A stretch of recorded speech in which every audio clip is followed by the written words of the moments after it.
Hey everybody, Roger Levin here with your Practice Production Pearl of the Week. This will be the last strategy in my series on increasing practice production through dental hygiene, but we're going to do it. And this one is about overdue patients. Now again, you might think you're doing a great job of this until you pull the data. I'm not so sure. So let's assume for a moment you've got overdue patients. Now one reason might be you're super busy. You're booking out hygiene for months.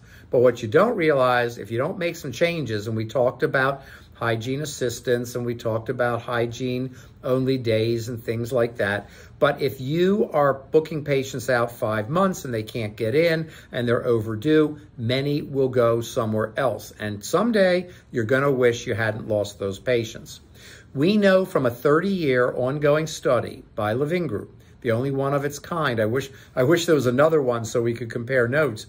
But we have a 30-year ongoing study of top 10% producing practices.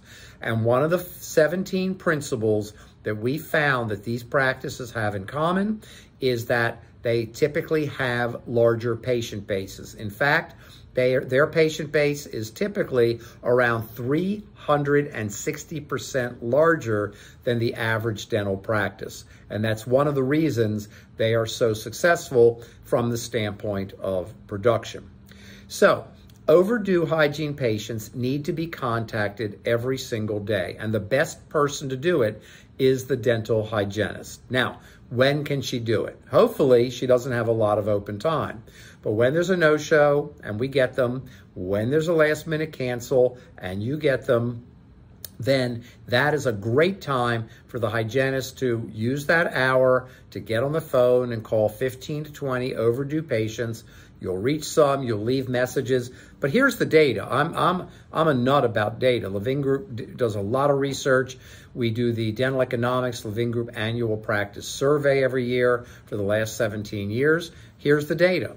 When the hygienist makes contact with overdue patients, you are 20% more effective at getting those patients to schedule or call back and schedule.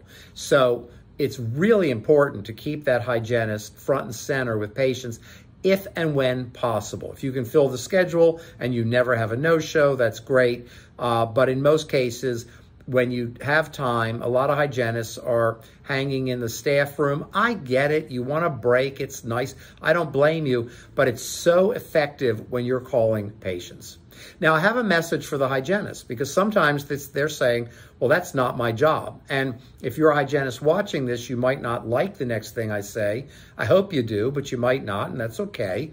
I'm here just to try to give you lots of ideas to increase production.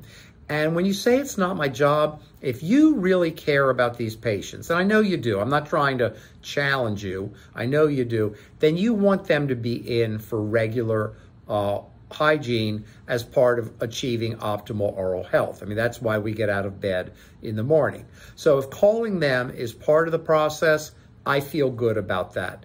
And if you didn't want to do it, maybe that'll switch your brain over to say, yeah, maybe he's right. Maybe Roger's got it. If I call them, I'm actually doing a really good service for them. As always, I wish you increased practice production every year, and I'll see you next week.